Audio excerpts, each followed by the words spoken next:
오후 3시 15분. 유진그룹 본사 27층 리스크 관리팀의 공기는 언제나처럼 건조하고 팽팽했다.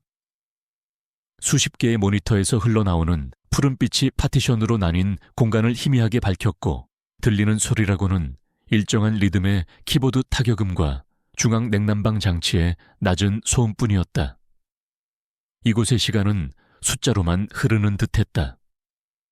감정의 온도는 항상 빙점 근처를 맴돌았다. 이진우 차장은 그 차가운 공기 속에서 가장 눈에 띄지 않는 존재였다. 그의 자리는 창가에서 가장 먼 구석이었고, 그의 책상은 언제나 서류와 보고서로 반듯하게 정돈되어 있었다. 그는 지난 10년간 유진그룹에서 일했지만 그의 존재감은 마치 사무실의 공기처럼 투명했다. 사람들은 그를 유능하지만 재미없는 사람, 묵묵히 자기 일만 하는 사람 정도로 인식했다. 그의 사생활에 대해 아는 사람은 거의 없었고 궁금해하는 사람도 없었다. 진우는 막 새로운 인수합병건의 잠재적 리스크 분석 보고서 초안을 검토하고 있었다. 수천 개의 데이터 포인트와 복잡한 재무 모델이 그의 듀얼 모니터를 가득 채우고 있었다. 그의 눈은 빠른 속도로 숫자의 숲을 훑으며 논리의 허점이나 계산의 오류를 찾아냈다. 그것은 그가 가장 잘하는 일이었고 유일하게 살아있음을 느끼게 하는 일이기도 했다. 세상의 모든 혼돈과 불확실성 속에서 그는 데이터라는 질서의 세계에 안주했다. 그때였다. 사무실의 정적을 깨는 이질적인 소리가 들려왔다. 자동문이 열리는 소리와 함께 복도를 울리는 구두굽 소리. 일반적인 직원의 발걸음이 아니었다. 바닥에 마찰하는 소리마저도 값비싼 가죽의 질감을 암시하는 자신감 넘치는 소리였다. 리스크 관리팀 직원 몇몇이 파티션 너머로 고개를 들었다. 한 남자가 팀 입구에 서 있었다. 흠잡을 데 없이 재단된 다크 네이비 슈트, 은은한 광택이 도는 실크 넥타이, 그리고 기름을 먹여 세심하게 뒤로 넘긴 머리칼까지. 그의 외모는 마치 패션 잡지에서 막 걸어 나온 모델 같았다. 하지만 그의 얼굴의 서린 표정은 모델의 그것이 아니었다. 그는 이곳을 자신의 소유물이라도 되는 양 거만하게 둘러보고 있었다. 그의 눈빛에는 주변의 모든 것을 평가하고 얕보는 듯한 기색이 역력했다. 막내인 박대리가 어쩔 줄 모르고 자리에서 일어났다. 누구를 찾아오셨습니까? 남자는 박대리에게는 눈길도 주지 않은 채 사무실 안쪽을 향해 나지막하지만 힘있는 목소리로 물었다. 이진우 차장 어느 분이시죠? 모든 시선이 순간적으로 사무실 가장 구석 진우의 자리로 쏠렸다. 키보드를 두드리던 진우의 손이 허공에서 멈췄다. 그는 천천히 고개를 들었다. 낯선 남자와 그의 시선이 허공에서 부딪혔다. 남자의 입가에 옅은 미소가 번졌다. 그것은 예의 바른 미소가 아니라 사냥감을 발견한 포식자의 미소였다. 남자는 주저없이 진우의 책상을 향해 걸어왔다. 그의 발걸음 소리는 사무실의 모든 소음을 집어삼키는 듯했다.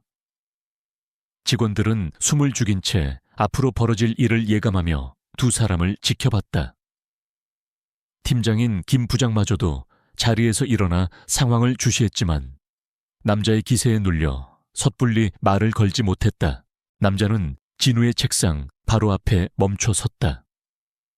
최고급 향수 냄새가 진우의 코를 찔렀다. 그것은 진우의 아내인 김수연이 최근에 좋아하기 시작한 향수와 같은 계열의 향이었다. 진우의 심장이 아주 미세하게 거의 느껴지지 않을 정도로 아래로 쿵 내려앉았다.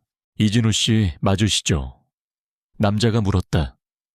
그의 목소리는 겉보기엔 정중했지만 그 안에는 칼날 같은 조소가 숨겨져 있었다. 진우는 대답 대신 남자를 조용히 응시했다. 그는 남자의 얼굴 옷차림, 시계, 그리고 구두까지 마치 새로운 리스크 요소를 분석하듯 빠르게 훑었다. 머릿속에서는 이미 수십 가지 시나리오가 그려지고 있었다. 하지만 그의 얼굴은 텅 빈 수면처럼 고요했다. 남자는 진우의 침묵이 마음에 들지 않는다는 듯 혹은 예상했다는 듯이 피식 웃었다. 자기소개를 하죠. 박태민이라고 합니다. 태하건설의 박태민, 태하건설. 진우는 그 이름을 알고 있었다. 최근 몇 년간 공격적인 확장으로 업계의 주목을 받고 있는 중견 건설사.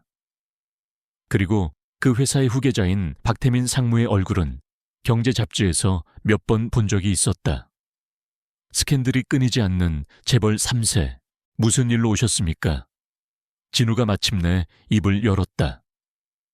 그의 목소리는 평소 보고를 할 때와 조금도 다르지 않았다. 건조하고 감정이 실려 있지 않았다. 박태민은 진우의 반응이 재미있다는 듯 고개를 까딱였다. 그는 보란듯이 주변을 한번 둘러보았다. 모든 직원이 자신들의 대화에 귀를 기울이고 있다는 것을 확인한 그는 이제 연극의 클라이맥스를 연기할 배우처럼 목소리를 가다듬었다. 그리고 그는 사무실 전체에 똑똑히 들릴 만큼 크고 명확한 목소리로 말했다. 김수현 씨의 남자입니다. 사무실의 공기가 순간 얼어붙었다. 몇몇 여직원들은 자기도 모르게 입을 틀어막았다. 키보드 소리는 완전히 사라졌고 오직 냉난방 장치의 소음만이 윙윙거리며 이 비현실적인 상황을 맴돌았다. 김수현. 그 이름이 낯선 남자의 입에서 나오자 진우의 고요했던 수면 아래로 거대한 바위가 떨어진 듯했다. 그러나 그의 얼굴 표정에는 여전히 변화가 없었다. 그는 그저 박태민을 바라보고 있었다. 마치 이해할 수 없는 외국어를 들은 사람처럼 박태민은 이 반응을 즐기고 있었다. 그는 진우가 소리를 지르거나 멱살을 잡거나 최소한 얼굴이라도 붉히기를 기대했다. 그런 원시적인 반응이야말로 자신의 완전한 승리를 확인시켜줄 터였다. 하지만 진우는 그저 가만히 앉아 그를 올려다볼 뿐이었다. 그 깊이를 알 수 없는 침묵이 박태민을 초조하게 만들었다. 그는 승부수를 던지기로 했다. 말귀를 못 알아들으시는 것 같아서 다시 한번 말씀드리죠. 그는 허리를 살짝 숙여 진우에게 얼굴을 가까이 댔다. 당신 아내 김수현 씨와 내가 사랑하는 사이라는 뜻입니다.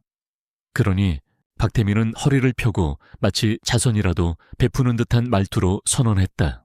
뻔뻔하고 당차게 이혼을 요구합니다. 이혼해 주시죠. 이제 사무실은 단순한 정적을 넘어 충격과 경악으로 가득 찼다. 불륜남이 남편의 회사까지 찾아와 이혼을 요구한다. 이것은 막장 드라마에서나 나올 법한 장면이었다. 그리고 그 드라마의 비참한 남자 주인공이 바로 자신들이 매일 보던 존재감 없던 이진우 차장이라는 사실에 직원들은 할 말을 잃었다. 동정 경멸 호기심이 뒤섞인 시선들이 가시처럼 진우에게 박혔다. 진우는 천천히 의자에서 일어섰다. 박태민은 진우가 드디어 폭발할 것이라고 생각하고 무의식적으로 한 걸음 뒤로 물러섰다. 그의 입계는 여전히 비웃음이 걸려 있었지만 눈에는 긴장감이 스쳤다. 그러나 진우는 주먹을 날리지 않았다. 그는 자신의 책상을 모니터에 떠 있는 복잡한 데이터들을 그리고 창밖으로 보이는 잿빛 도시의 풍경을 차례로 둘러보았다. 마치 이 모든 것이 자신과 아무런 상관이 없다는 듯이. 그리고 나서 그는 다시 박태민을 향해 시선을 돌렸다. 그의 눈은 분노로 불타고 있지 않았다. 슬픔에 젖어 있지도 않았다. 그의 눈은 마치 잘 벼려진 외과 의사의 메스처럼 차갑고 냉정했다. 그는 박태민이라는 인간을 머리부터 발끝까지 분석하고 해부하는 듯했다. 여기는 회사입니다. 진우가 나지막이 말했다. 그의 목소리는 분노보다 훨씬 더 무서운 평온함을 담고 있었다. 박태민은 순간 할 말을 잃었다. 이것은 그가 예상했던 반응이 아니었다. 사적인 이야기는 사적인 공간에서 하는 것이 상식이죠. 당신에게는 그런 상식이 없는 것 같군요. 진우의 말은 계속되었다. 비난이 아니었다. 그것은 사실을 기술하는 것에 가까웠다. 뭐라고 박태민이 당황하며 되물었다. 진우는 더 이상 그에게 대꾸하지 않았다. 그는 자신의 겉옷을 집어들었다. 그리고 책상 위의 서류들을 아무렇지 않게 정리하기 시작했다. 마치 아무 일도 없었다는 듯이. 그의 침착하고 기계적인 움직임은 박태민의 연극적인 도발을 우습고 유치한 것으로 만들어버렸다. 박태민의 얼굴이 분노로 붉어졌다. 그는 자신이 이 상황의 지배자라고 생각했는데 오히려 이 이름 모를 차장 나부랭이의 페이스에 말려들고 있었다. 그는 최후의 일격을 가하기로 마음먹었다. 이봐 이진우 씨, 현실 파악이 안 돼. 당신은 끝났어. 수연이도 나를 원하고 당신 같은 능력 없는 남편에게 질렸다고. 이건 통보야 통보. 그는 목소리를 높였다. 진우는 서류 정리를 멈추고 박태민을 바라보았다. 그의 입가에 처음으로 표정이 떠올랐다. 그것은 미소도 찡그림도 아니었다. 그것은 마치 흥미로운 연구 대상을 발견한 과학자의 표정과도 같았다. 당신의 용건은 그것뿐입니까? 그 한마디에 박태민은 말문이 막혔다. 그것뿐이냐니. 그는 지금 한 남자의 가정을 파괴하고 그의 자존심을 만천해 짓밟고 있었다. 그런데 고작 그것뿐이냐는 질문이 돌아온 것이다. 진우는 더 이상 기다리지 않았다. 그는 자신의 가방을 들고 책상을 떠나 사무실 출입구를 향해 걸어갔다. 직원들은 마치 홍해가 갈라지듯 그의 길을 열어주었다. 누구도 감히 그에게 말을 걸지 못했다. 어이, 잠깐 서. 박태민이 뒤에서 소리쳤지만 진우는 돌아보지 않았다. 박태민은 모욕감에 휩싸여 주머니에서 명함 지갑을 꺼냈다. 그는 명함 한 장을 빼어들고 성큼성큼 걸어가 진우가 막 정리한 책상 위에 신경질적으로 던졌다. 생각이 바뀌면 연락하시지. 물론 당신이 결정할 일은 아니겠지만, 하지만 진우는 이미 자동문 너머로 사라진 후였다. 박태민은 승리자처럼 보이려고 애쓰며 씩씩거리며 서 있었다. 그는 이 사무실의 모든 사람들에게 이진우라는 남자가 얼마나 무력하고 비참한지를 보여주었다고 생각했다. 그러나 사무실을 채운 것은 그의 승리에 대한 경외가 아니라 어색하고 불안한 침묵이었다. 직원들은 그를 힐끔거리며 피했다. 박태민은 자신이 기대했던 반응이 아니라는 것을 깨달았다. 그는 진우의 그 차가운 눈빛, 그 이해할 수 없는 평온함이 불길한 씨앗처럼 마음에 남는 것을 느꼈다. 그는 헛기침을 한 번 하고는 마치 대단한 일을 해낸 사람처럼 위풍당당하게 사무실을 빠져나갔다. 박태민이 떠나자마자 사무실은 폭탄이라도 터진 듯 웅성거리기 시작했다. 사람들은 믿을 수 없다는 표정으로 서로를 쳐다보며 수군거렸다. 이진우 차장에 대한 동정, 그리고 박태민이라는 남자의 무례함에 대한 비난이 뒤섞였다. 하지만 그 모든 소음의 중심에 있는 진우의 자리는 주인을 잃고 고요하기만 했다. 책상 위에 덩그러니 놓인 박태민의 명함만이 방금 전의 폭풍이 실제했음을 증명하고 있었다. 유진그룹 본사 건물을 빠져나온 이진우는 주차장으로 향하는 대신 잠시 멈춰서서 자신이 방금 걸어 나온 거대한 유리와 강철의 탑을 올려다보았다. 오후의 햇살이 빌딩 표면에 부딪혀 눈부신 빛을 쏟아냈다. 수천 명의 사람들이 저 안에서 각자의 욕망과 목표를 위해 치열하게 살아가고 있었다.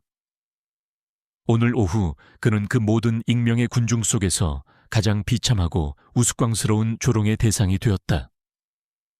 하지만 그의 마음속에는 이상할 정도로 아무런 감정도 일어나지 않았다. 분노도 슬픔도 모멸감도 아니었다. 그것은 마치 거대한 시스템 오류가 발생했을 때 감정을 배제하고 원인을 분석하고 해결책을 모색하는 엔지니어의 냉철한 사고와 비슷했다. 박태민, 태하건설, 김수연, 세 개의 키워드가 그의 머릿속에서 시뮬레이션의 변수처럼 떠다녔다. 그는 차에 올라탔다. 퇴근 시간까지는 아직 시간이 남아 있었지만 도로는 이미 집으로 향하는 차들로 조금씩 붐비기 시작했다. 그는 평소와 같은 길로 평소와 같은 속도로 차를 몰았다. 라디오에서는 감미로운 발라드가 흘러나왔지만 그의 귀에는 들리지 않았다. 그의 모든 신경은 내면의 분석 작업에 집중되어 있었다. 박태민의 행동은 명백한 도발이었다. 공개적인 장소에서 진우의 사회적 생명줄과도 같은 직장에서 그를 무너뜨리려는 의도. 그것은 단순한 치기나 과시욕이 아니었다. 상대를 완벽하게 짓밟아 재기 불능구로 만들려는 자만이 할 수 있는 철저하게 계산된 폭력이었다. 그렇다면 그는 왜 그렇게까지 자신만만했을까? 자신의 부와 권력이 진우 같은 평범한 직장인을 압도하고도 남는다고 믿었기 때문일 것이다. 그는 진우가 감정적으로 폭발하거나 혹은 무기력하게 무너져 내릴 것이라고 예상했을 것이다. 그것이 상식적인 반응이었으니까 진우의 반응은 그 상식의 범주를 벗어났다. 그래서 박태민은 당황했다. 마지막에 명함을 던지고 간 것은 그의 계산이 빗나갔다는 초조함의 발로였을 것이다. 진우는 차에 백미러에 비친 자신의 얼굴을 보았다. 무표정, 아무런 감정도 읽을 수 없는 가면 같은 얼굴. 지난 10년간 사회생활을 하며 터득한 최고의 방어 기제였다. 집이 가까워질수록 차 안의 공기는 더욱 차가워졌다. 지난 5년간 수연과 함께 살아온 공간. 그곳에서 그는 어떤 얼굴을 해야 할까? 어떤 말을 해야 할까? 그는 이미 답을 알고 있었다. 박태민이 회사까지 찾아올 정도라면 수연과의 교감은 이미 끝난 것이나 다름없었다.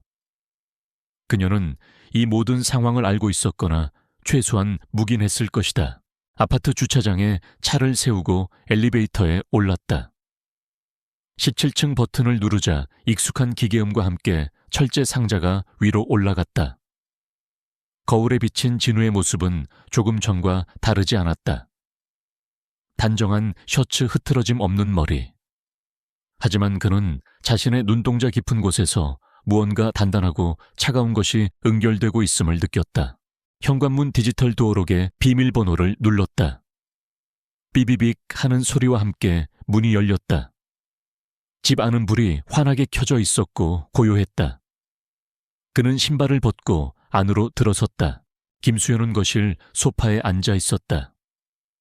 그녀는 평소 집에서 입는 편한 옷이 아닌 외출용으로 보이는 세련된 원피스를 입고 있었다. 화장도 완벽하게 되어 있었다. 마치 누군가를 기다리고 있었던 사람처럼. 그녀는 진우가 들어서는 것을 보고도 놀라지 않았다. 그저 들고 있던 스마트폰에서 천천히 시선을 떼어 그를 바라볼 뿐이었다. 그녀의 눈빛에는 미안함이나 당혹감이 없었다. 오히려 귀찮음과 약간의 짜증이 섞여 있었다. 일찍 왔네. 그녀가 먼저 입을 열었다. 목소리는 건조했다. 진우는 대답 대신 재킷 안주머니에서 박태민의 명함을 꺼내 거실 테이블 위에 올려놓았다. 금박으로 상무 박태민이라고 새겨진 흰색 명함이 어두운 색의 테이블 위에서 선명하게 보였다. 수연의 시선이 명함에 잠시 머물렀다가 다시 진우의 얼굴로 향했다. 그녀는 짧게 한숨을 내쉬었다. 회사까지 찾아갔구나. 그 사람 가끔 그렇게 앞뒤 안 가릴 때가 있어. 그녀의 말은 사과가 아니었다. 연인의 미숙한 행동을 탓하는 듯한 기묘한 뉘앙스였다. 그녀는 진우가 아니라 박태민의 편에 서서 상황을 설명하고 있었다. 알고 있었어. 진우가 물었다. 그의 목소리는 파문 하나 읽지 않는 호수 같았다. 임월, 그 사람이 회사로 찾아올 거라는 거. 설마. 알았으면 말렸겠지. 당신 곤란하게 만들 생각까지는 없었어. 수연은 그렇게 말하며 자리에서 일어났다. 그녀는 대화를 피하려는 듯 부엌으로 걸어가 냉장고 문을 열고 물을 꺼내 마셨다. 그녀의 모든 움직임에는 이 상황이 어서 끝나기만을 바라는 조급함이 묻어났다. 진우는 그녀의 뒷모습을 말없이 응시했다. 지난 8년간 사랑했던 아내의 모습. 하지만 지금 그의 눈에 비친 것은 완전히 낯선 타인이었다. 언제부터야 진우의 질문이 이어졌다. 수연은 물컵을 내려놓고 그를 돌아보았다. 그녀의 얼굴에는 이제 짜증이 명백하게 드러나 있었다. 그게 중요해. 어차피 이렇게 된 거, 그런 구질구질한 건 묻지 말자. 중요해. 진우는 단호하게 말했다. 리스크는 발생 시점과 원인을 정확히 파악해야 분석이 가능하니까. 리스크. 수연은 기가 막힌다는 듯 웃었다. 이봐 이진우 씨. 이게 당신 눈에는 리스크 분석 자료로 보여. 이건 현실이야. 당신하고 나 이제 끝났다는 현실. 그녀의 목소리가 조금 높아졌다. 그녀는 진우의 그 비현실적인 침착함에 화가 나기 시작했다. 그녀는 그가 화를 내고 소리를 지르고 매달리기를 바랐다. 그래야 자신이 그를 떠나는 것에 대한 정당성을 찾을 수 있을 터였다. 왜? 진우가 물었다. 단 한마디. 그 질문에는 비난도 원망도 담겨 있지 않았다. 순수한 의문이었다. 수연은 그 질문에 오히려 더 큰 상처를 받은 듯한 표정을 지었다. 왜냐니 그걸 몰라서 물어. 당신 자신을 좀 봐. 유진그룹 차장. 안정적이지. 성실하지. 근데 그게 다잖아.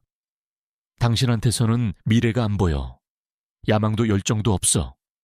그냥 그렇게 10년, 20년 정년퇴직할 때까지 그 책상에 앉아 있을 거잖아. 난 그런 삶은 싫어. 그녀의 말 한마디 한마디가 비수처럼 날아와 진우의 가슴에 박혔다.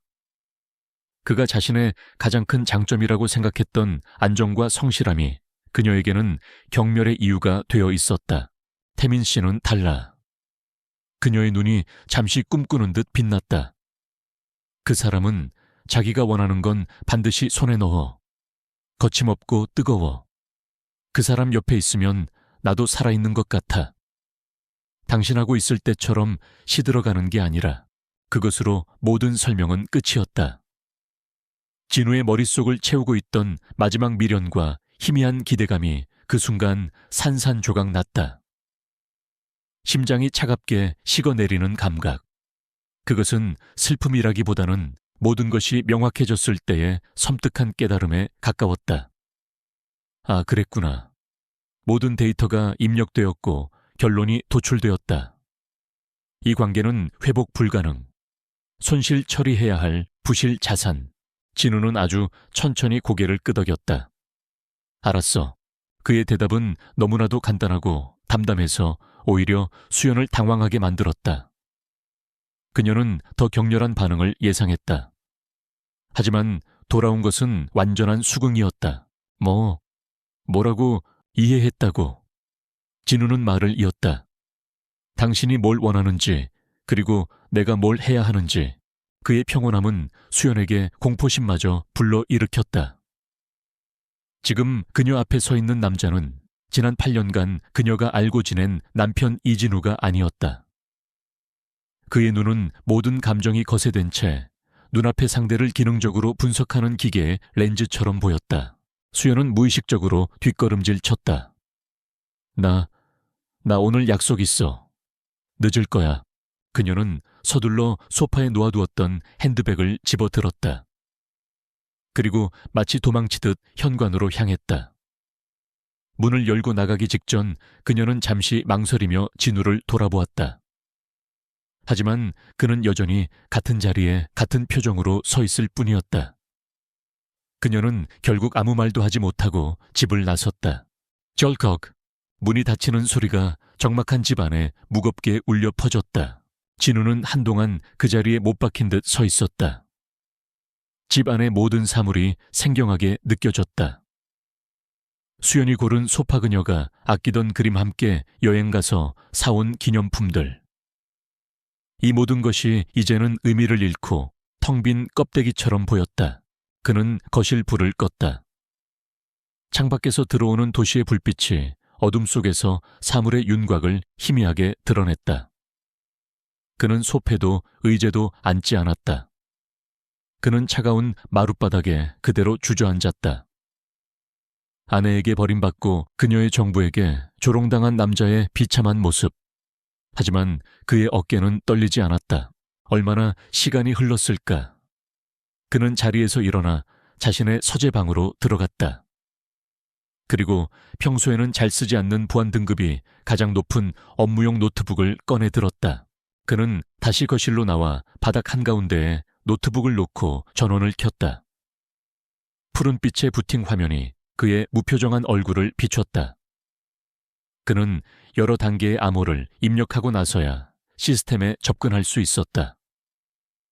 바탕화면에는 아이콘 하나 없이 텅 비어 있었다. 그는 새로운 보안 폴더를 생성했다. 그리고 폴더의 이름을 입력했다. 나이팅게일 프로젝트, 프로젝트 나이팅게일. 폴더 안에 그는 새로운 분석 문서를 만들었다. 하얀 화면에 커서가 깜빡였다. 그의 손가락이 키보드 위로 올라갔다. 그리고 잠시의 망설임도 없이 빠르고 정확한 타격음이 어두운 거실을 채우기 시작했다. 문서의 첫 번째 줄에 그가 입력한 단어는 이것이었다. 대상 1. 박태민 태아건설. 분석 시작. 남편 이진우는 죽었다. 이제 남은 것은 리스크 관리 전문가 이진우뿐이었다. 복수는 뜨거운 감정으로 하는 것이 아니다. 가장 차가운 이성으로, 가장 정교한 계획으로 실행하는 것이다. 그의 전쟁은 이제 막 시작되었다. 그날 이후 이진우의 삶은 두 개의 다른 시공간으로 완벽하게 분리되었다. 낮에 이진우는 유진그룹 리스크 관리팀의 유능한 차장이었다. 그는 여느 때와 같이 아침 8시에 출근했고 누구보다 먼저 그날의 경제 동향과 시장 데이터를 확인했다. 박태민이 다녀간 후 사무실의 분위기는 미묘하게 변했다. 동료들은 그를 대놓고 피하거나 혹은 어색한 동정심이 묻어나는 눈빛으로 힐끔거렸다. 가십을 좋아하는 몇몇은 그의 등 뒤에서 소리 없이 혀를 찼다. 진우는 그 모든 것을 인지했지만 아무것도 느끼지 못하는 사람처럼 행동했다. 그의 업무 집중력은 오히려 이전보다 날카로워졌다. 감정이라는 불필요한 노이즈가 사라진 그의 두뇌는 오직 데이터와 논리만으로 가동되는 고성능 프로세서와 같았다. 그는 맡은 프로젝트들을 흠잡을 데 없이 처리했고 그의 보고서는 그 어느 때보다 간결하고 정확했다. 밤에 이진우는 이름 없는 복수자이자 냉혹한 분석가였다. 김수현은 그날 이후로 집에 거의 들어오지 않았다. 가끔 옷을 가지러 잠시 들를 때도 두 사람은 유령처럼 서로를 스쳐 지나갈 뿐 단 한마디의 대화도 나누지 않았다. 텅 빈 아파트 정막과 어둠 속에서 진우는 노트북을 켰다. 그리고 나이팅게일 프로젝트의 세계로 침잠했다. 그의 전쟁은 정보전이었다. 첫 단계는 적에 대한 완벽한 데이터베이스를 구축하는 것이었다. 그는 지난 10년간 태아건설이 공시한 모든 재무제표 사업보고서, 이사회 의사록, 그리고 언론에 배포한 보도자료들을 긁어모았다. 그는 단순한 독해에 그치지 않았다. 모든 숫자를 엑셀 시트에 입력하고 항목별로 분류하고 연도별 증감률과 업계 평균을 비교하며 이상 징후를 찾았다. 태아건설은 겉보기에는 견실한 기업이었다. 박태민의 아버지인 박 회장의 공격적인 경영 아래 회사는 지난 10년간 5배 이상 성장했다. 특히 대규모 아파트, 단지 개발과 관급 공사 수주에 강점을 보였다. 하지만 진우는 그 화려한 성장 곡선 이면에 숨겨진 미세한 균열들을 발견하기 시작했다.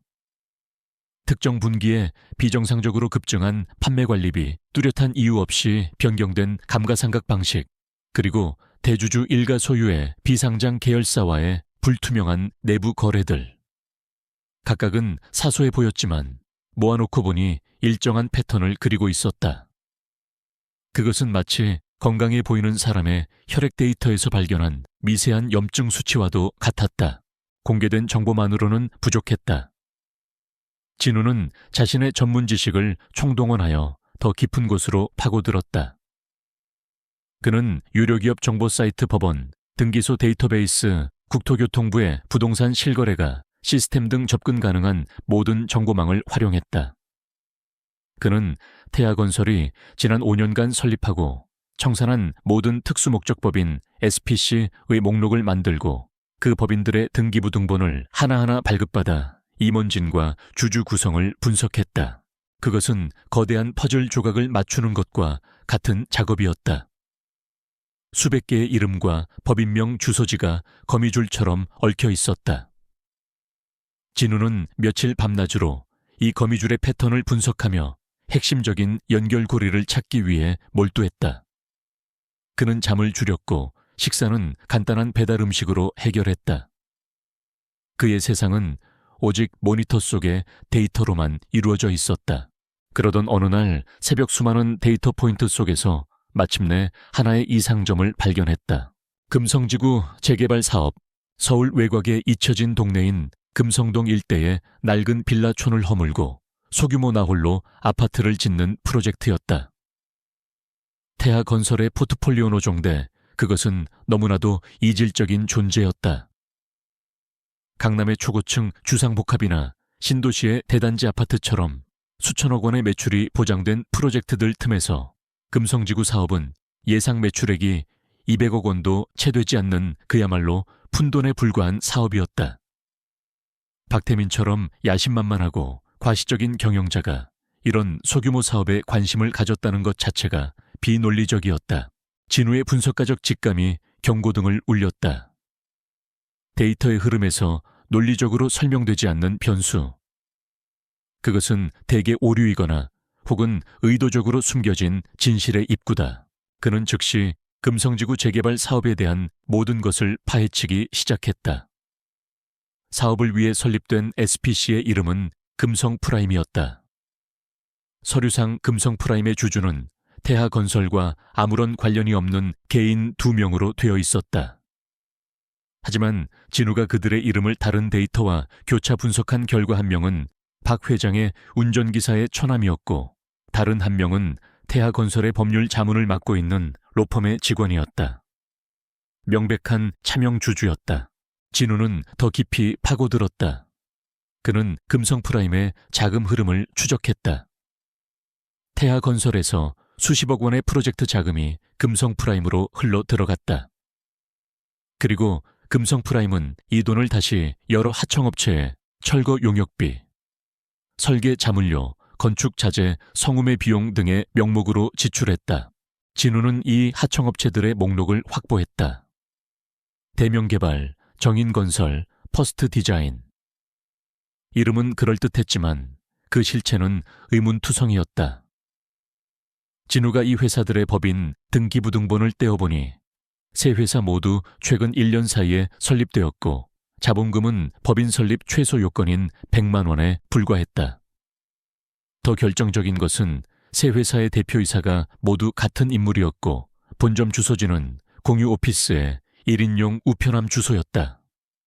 전형적인 페이퍼 컴퍼니였다. 그 순간 진우의 머릿속에 흩어져 있던 퍼즐 조각들이 탁 소리를 내며 맞춰졌다. 이것은 정상적인 사업이 아니었다.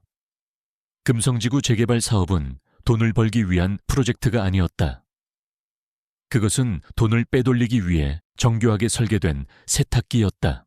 태하건설은 금성프라임이라는 SPC를 통해 사업 자금을 빼낸다. 금성프라임은 유령 하청업체들과 허위 계약을 맺고 실제로 제공되지 않은 용역에 대한 대금을 지불하는 방식으로 자금을 세탁한다. 이 돈은 몇 단계를 거쳐 현금화되거나 차명 계좌로 흘러들어가 박태민 부자의 비자금으로 조성될 것이 분명했다. 사업 규모가 작은 이유도 이제 설명이 되었다. 대규모 프로젝트는 금융당국과 언론의 감시가 심하지만 이런 소규모 사업은 누구의 관심도 끌지 않고 안전하게 비자금을 조성하기에 안성맞춤이었던 것이다. 진우는 의자 깊숙이 등을 기댔다.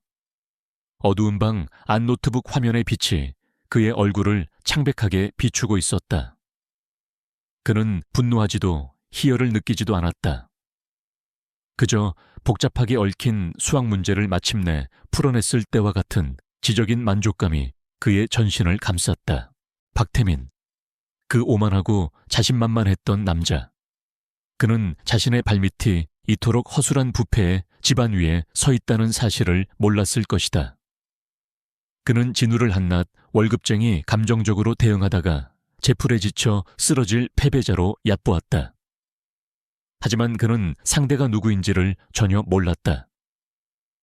진우는 바로 이런 종류의 숨겨진 리스크를 찾아내고 분석하고 그 약점을 파고들어 시스템 전체를 붕괴시키는 것을 업으로 삼는 사람이었다. 진우는 새로 워드 파일을 열었다. 그는 지금까지 분석한 내용을 바탕으로 태하 건설의 비자금 조성 의혹에 대한 보고서를 작성하기 시작했다. 그의 손가락은 키보드 위에서 춤을 추듯 움직였다. 감정 섞인 비난이나 추측은 단 한 줄도 없었다. 오직 객관적인 데이터, 등기부등본과 재무제표에서 발췌한 사실, 그리고 그 사실들을 연결하는 냉철한 논리만이 존재했다. 보고서는 새벽이 밝아올 무렵 완성되었다.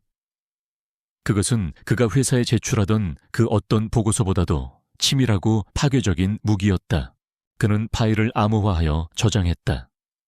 그리고 창밖을 보았다. 동쪽 하늘이 희미하게 푸른빛으로 물들기 시작했다.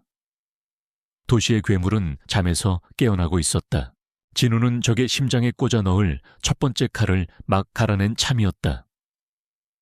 이제 남은 것은 가장 치명적인 순간에 가장 정확한 각도로 그 칼을 찌르는 것이었다. 그의 눈이 차갑게 빛났다.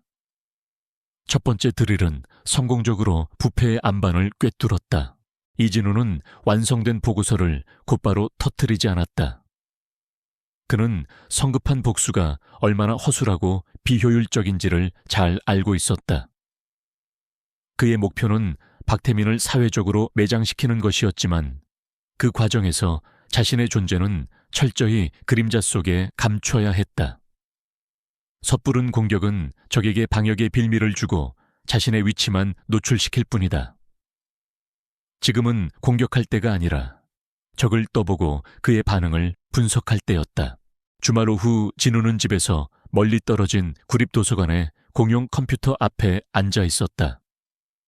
그는 여러 개의 VPN을 거쳐 자신의 IP 주소를 세탁하고 일회용으로 생성한 익명의 이메일 계정으로 접속했다. 그리고 태하건설의 회사채 신용등급을 평가하는 군소 신용평가사 중 한 곳에 이메일을 보냈다. 내용은 지극히 평범한 투자문의 형식이었다. 귀사의 노고에 감사드립니다. 태하건설의 회사채 투자를 검토 중인 개인 투자자입니다. 대부분의 프로젝트는 전망이 밝아 보이나 최근 귀사에서 공시한 사업보고서에 언급된 금성지구 재개발 사업에 대해 몇 가지 의문점이 있습니다. 해당 사업을 위해 설립된 특수목적법인 SPC과 관련 하청업체들이 대부분 신생법인이며 자본금이 미미한 것으로 파악됩니다. 이는 프로젝트의 안정성에 잠재적 리스크로 작용할 수 있다고 사료되는데 이에 대한 귀사의 전문적인 의견을 듣고 싶습니다. 그것은 폭로가 아니었다. 고발도 아니었다. 그저 합리적인 투자자가 제기할 법한 원론적인 질문이었다. 하지만 그 안에는 나는 너희의 약점을 알고 있다는 날카로운 메시지가 숨겨져 있었다. 진우는 이 작은 돌멩이 하나가 어떤 파문을 일으킬지 조용히 기다려보기로 했다.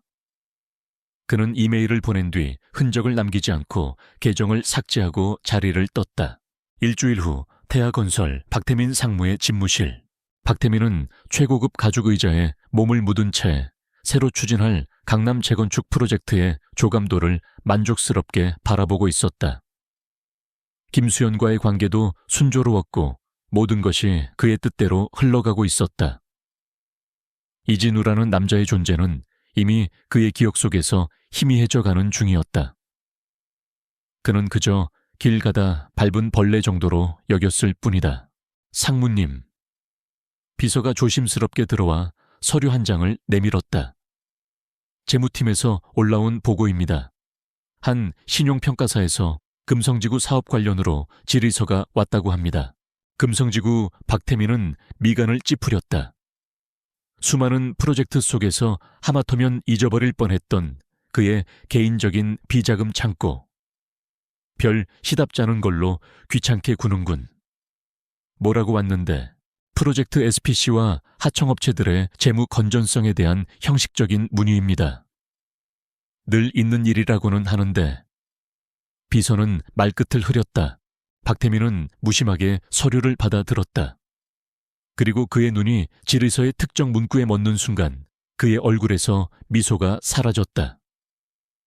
신생법인, 미미한 자본금, 잠재적 리스크. 이것은 단순한 형식적 문의가 아니었다. 누군가가 정확하게 핵심을 찌르고 있었다. 이런 디테일한 부분까지 파고드는 신용평가사는 없었다. 이것은 외부에서 들어온 정보다. 순간 그의 뇌리를 스치는 얼굴이 있었다. 그날 회사에서 자신의 도발 앞에서도 무표정하게 자신을 올려다보던 이진우의 그 차가운 눈. 젠장 박태민은 자기도 모르게 욕설을 내뱉으며 서류를 구겨 책상에 내동댕이 쳤다. 그 벌레 같은 놈이 아직도 꿈틀거리고 있었다니. 감히 자신의 영역을 파헤치려 들다니. 분노와 함께 불쾌한 불안감이 치밀어 올랐다. 그는 이진우가 구체적인 증거를 잡았다고는 생각하지 않았다. 그저 홧김의 쥐뿔도 모르면서 찔러보는 것일 터였다. 하지만 자신의 가장 은밀한 치부가 외부의 시선에 노출되었다는 사실 자체가 참을 수 없는 모욕이었다. 그는 즉시 어디론가 전화를 걸었다. 상대는 그의 아버지인 박 회장이었다. 아버지, 저 태민입니다. 수화기 너머로 중후한 목소리가 들려왔다. 무슨 일이냐? 별건 아닙니다만 귀찮은 파리가 한 마리 꼬여서요. 유진그룹에 이진우라는 차장이 있는데 그놈이 제 뒤를 캐고 다니는 것 같습니다. 박 회장은 잠시 말이 없었다. 그는 아들의 목소리에 섞인 미세한 초조함을 놓치지 않았다. 네 뒤를 금성동 거니냐? 역시 아버지는 박태민은 감탄했다. 네, 맞는 것 같습니다. 어떻게 아셨습니까? 그만한 푼돈 때문에 네가 흔들릴 리가 없지. 그 파리가 둥지를 틀고 있는 곳이 어디라고 했지? 유진그룹. 네 리스크 관리팀인가 뭔가에 있다고 합니다. 알았다.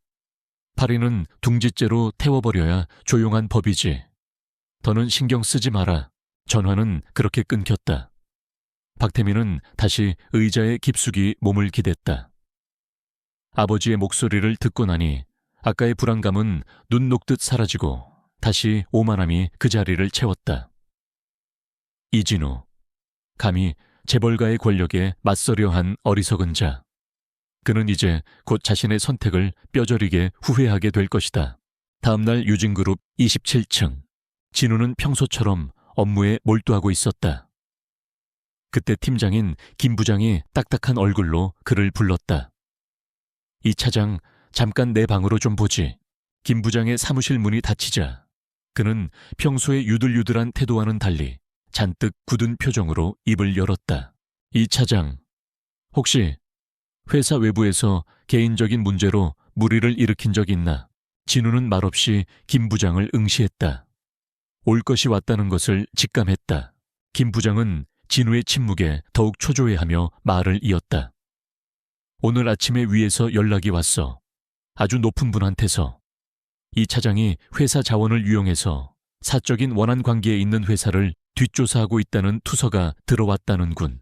그는 투서라고 표현했지만 진우는 그것이 박 회장의 입에서 나와 유진그룹 최고위층의 귀로 들어간 거부할 수 없는 명령이라는 것을 알았다. 저는 그런 적 없습니다. 진우는 담담하게 대답했다. 사실이었다. 그는 회사의 자원을 단 하나도 사용하지 않았다. 나도 이 차장을 믿지. 하지만 윗분들 생각은 다른 것 같아. 김 부장은 한숨을 쉬며 말했다. 회사의 명예가 걸린 문제야. 자네의 개인적인 스캔들에 회사가 휘말리는 걸 원치 않으셔. 나도 어쩔 수가 없네. 그는 책상 위의 서류를 진우 쪽으로 밀었다. 인사 이동 명령서였다. 오늘부로 이 차장은 현재 진행 중인 모든 M&A 프로젝트에서 손을 떼게. 당분간은 우리 팀 내부 회계 감사나 맡아주게. 별다른 이슈 없는 간단한 업무들로만. 그것은 사형 선고나 다름없었다. 리스크 관리팀의 핵심은 미래의 위험을 예측하고 관리하는 M&A 프로젝트 분석이다. 내부 회계 감사는 신입사원이나 할 법한 가장 단순하고 반복적인 업무였다. 이것은 이름만 남겨둔 사실상의 좌천이자 다른 직원들에게 보내는 명백한 경고였다. 이진우처럼 굴면 이렇게 된다. 진우는 잠시 인사 이동 명령서를 내려다보았다. 그리고는 아무런 이의도 제기하지 않고 고개를 들었다. 알겠습니다. 그의 대답은 너무나도 순순해서 오히려 김 부장을 당황하게 만들었다. 그는 진우가 억울함을 호소하거나 최소한 변명이라도 할 줄 알았다. 이 차장 정말 괜찮겠나? 이건 괜찮습니다, 부장님. 회사의 방침에 따르겠습니다. 진우는 자리에서 일어났다.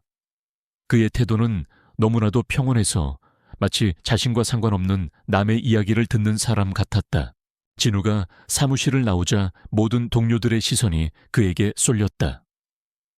그들의 눈에는 이제 동정심마저 사라져 있었다. 거봐, 괜히 긁어부스럼 만들다가 저렇게 됐잖아. 하는 식의 냉소와 비난이 섞여 있었다. 이미 그의 자리에는 다른 직원이 앉을 준비를 하고 있었고 그의 책상 위에는 산더미 같은 내부감사 서류철이 배달되어 있었다. 그는 유배당한 섬의 죄수처럼 완벽하게 고립되었다. 그는 자신의 자리로 돌아와 아무 말 없이 서류철을 넘기기 시작했다. 지루하고 의미 없는 숫자들의 나열. 하지만 그의 머릿속은 그 어느 때보다도 빠르고 차갑게 회전하고 있었다. 박태민의 방역. 예상했던 것보다 훨씬 빠르고 강력했다. 그는 진우의 손발을 묶고 사회적으로 매장시키려 하고 있었다. 대부분의 사람이라면 이 단계에서 절망하고 무릎을 꿇었을 것이다. 그러나 진우는 절망하지 않았다. 오히려 그의 전략은 더 명확해졌다. 박태민은 진우가 던진 작은 돌멩이에 과민하게 반응했다. 그는 작은 의혹 제기만으로도 자신의 아버지를 움직여 거대 그룹의 인사에 개입할 정도의 권력을 휘둘렀다. 이것은 무엇을 의미하는가? 금성지구 재개발 사업이 그만큼 그의 치명적인 약점이라는 반증이었다. 그는 지금 여기를 공격하라고 스스로 광고하고 있는 셈이었다. 진우의 입가에 누구도 눈치채지 못할 만큼 희미한 미소가 스쳐 지나갔다. 좌천, 고립, 좋다. 이제 그에게는 회사 업무에 신경 쓸 필요 없이 오롯이 나이팅게일 프로젝트에만 집중할 수 있는 시간이 주어졌다. 박태민은 스스로 적에게 가장 강력한 무기를 쥐어준 셈이다. 진우는 창밖을 보았다. 하늘은 여전히 높고 푸르렀다. 적의 공격은 오히려 목표물의 위치를 더욱 선명하게 밝혔다. 이제 본격적인 사냥을 시작할 시간이었다. 좌천된 후의 삶은 역설적으로 이진우에게 더 많은 자유를 주었다. 그는 더 이상 복잡한 M&A 프로젝트의 마감일에 쫓기지 않았고 성과를 내야 한다는 압박감에서도 벗어났다. 그의 새로운 업무인 내부 회계 감사는 기계적인 단순 반복 작업의 연속이었다. 그는 최소한의 정신력만으로도 주어진 업무를 완벽하게 처리할 수 있었고 남는 모든 지적 에너지를 나이팅게일 프로젝트에 쏟아부을 수 있었다. 그는 박태민의 방역을 통해 중요한 교훈을 얻었다. 정보만으로는 충분하지 않다는 것. 아무리 완벽한 증거를 가지고 있어도 그것을 세상에 알리고 여론을 움직일 스피커가 없다면 무용지물이었다. 박태민은 언론과 권력을 움직여 진실을 투서로 둔갑시키고 피해자를 가해자로 만드는 데 능숙했다. 진우는 이 게임에서 이기기 위해 자신만의 스피커가 필요했다. 데이터 분석가인 그에게는 없는 세상을 움직이는 또 다른 종류의 전문가. 바로 저널리스트였다. 하지만 아무나 될 수는 없었다. 주류 언론은 이미 태하건설 같은 대기업의 광고비에 길들여져 있었다. 그는 돈과 권력에 매수되지 않을 그러면서도 태하건설을 향한 날카로운 이빨을 가진 사람을 찾아야 했다. 그런 사람이 존재할까? 진우는 자신의 조사 범위를 확장했다. 그는 태하건설의 현재가 아닌 과거의 기록들을 파고들기 시작했다. 지난 20년간 태아건설과 관련된 모든 기사를 검색했다. 특히 비리, 의혹, 특혜 같은 부정적인 키워드를 중심으로 필터링했다. 수천 개의 기사 속에서 하나의 이름이 반복적으로 등장했다. 최동훈. 10여 년 전 그는 시사주간지 한국포커스의 탐사보도 전문 기자였다. 그는 당시 태아건설이 연루된 수도권 신도시 부동산 투기 의혹을 집요하게 파헤쳤다. 그의 기사는 날카로웠고 증거에 기반했으며 박 회장의 실명까지 거론하며 정면으로 맞섰다. 시리즈의 마지막 기사가 나가기로 예정되었던 주 최동훈 기자는 갑자기 회사에서 해고당했다. 표면적인 이유는 사내 윤리 규정 위반이었지만 그가 태아건설의 압력 때문에 쫓겨났다는 소문이 파다했다. 그 후 그는 몇몇 인터넷 언론사를 전전하다가 업계에서 자취를 감췄다. 진우는 최동훈이라는 이름에서 희미한 가능성을 보았다. 그는 태아건설의 생리를 누구보다 잘 알고 있을 것이고 무엇보다 그들에게 갚아야 할 빚이 있는 사람이었다. 진우는 현재의 최동훈을 추적했다. 그는 놀랍게도 여전히 기자라는 직함을 유지하고 있었다. 다만 그가 속한 곳은 진실의 목소리라는 직원이라고는 자기 자신밖에 없는 1인 온라인 언론사였다. 홈페이지는 조악했고 기사는 대부분 지역 소상공인들의 소소한 미담이나 실종된 애완동물을 찾는 광고뿐이었다. 한때 세상을 뒤흔들었던 탐사기자의 날카로운 발톱은 완전히 무뎌진 듯 보였다. 진우는 진실의 목소리, 사무실 주소를 찾아냈다. 중구 을지로의 낡고 허름한 상가 건물 3층. 진우의 세계인 강남의 마천루와는 완전히 다른 시간의 때가 켜켜이 쌓인 공간이었다. 퇴근 후 진우는 곧장 을지로로 향했다. 어두컴컴한 계단을 올라 3층에 도착하자 낡은 나무 문에 먼지가 뽀얗게 쌓인 아크릴 명패가 보였다. 진실의 목소리, 대표 최동훈. 그는 문을 두드렸다. 안에서 잠시 침묵이 흐르더니 누구요? 하는 무뚝뚝하고 경계심 가득한 목소리가 들려왔다. 이진우라고 합니다. 드릴 말씀이 있어서 찾아왔습니다. 잠금 장치가 풀리는 소리가 나고 문이 빼꼼히 열렸다. 40대 후반에서 50대 초반으로 보이는 남자가 그를 쳐다보았다. 세월의 풍파를 정면으로 맞은 듯한 지친 얼굴, 헝클어진 머리, 며칠은 입은 듯한 셔츠. 전설적인 탐사기자의 모습은 어디에도 없었다. 남은 것은 세상에 대한 환멸과 피로뿐인 듯했다.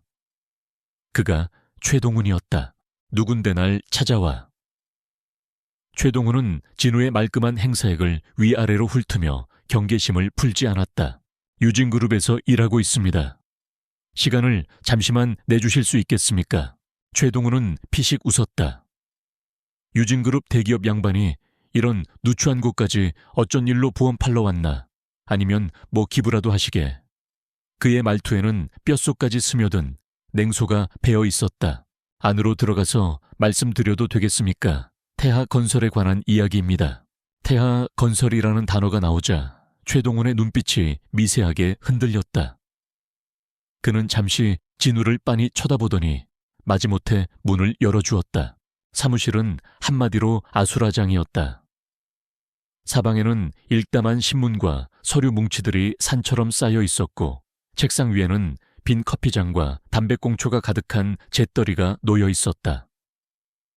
공기는 오래된 종이 냄새와 니코틴 냄새, 그리고 폐배의 냄새로 가득했다. 그래서 태아건설이 어쨌다고 최동훈은 의자에 주저앉으며 물었다.